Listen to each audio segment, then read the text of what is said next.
Hello big boss fans నమస్తే. So ముచ్చటేందంటే nominations season 9 మొత్తంలో big boss ఇచ్చే ట్విస్ట్‌ల కంటే డీమాన్ పవన్ పెద్ద ట్విస్ట్ ఇచ్చిండు. రీతుని అయితే నామినేట్ చేసిండు. రీతు అని ఒక మాట అన్న దగ్గర నుంచెల్లి ఏడుపు స్టార్ట్ చేసిండు. ఆల్సో రీతు కూడా ఏడుస్తూనే ఉంది. నామినేషన్ రీతు ఏం డిఫెండ్ చేసుకోలే. అయిపోయిన తర్వాత డీమాన్ ఏడుస్తుండు. ఫేస్ అంతా వైట్‌గుంది. కెమెరా ఇట్లా క్లోజ్‌గా తీసుకొచ్చిర్రు.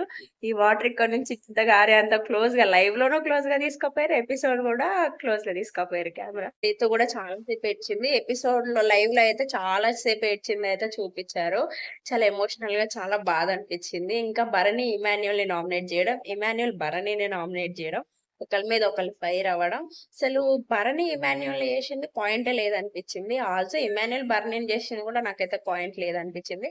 సో, ఈ రకంగా రీతుకి 4 ఓట్స్ పడ్డా గూడా సేఫ్ చేసింది తనుజ బికాజ్ బెస్ట్ ఫ్రెండ్ అని. ఇప్పటికైనా మారు అనైతే చెప్పింది. సో, రీతు గూడా మారాలి అని నేను గూడా అనుకుంటున్నా. Yeah! Stay tune for more updates. By by.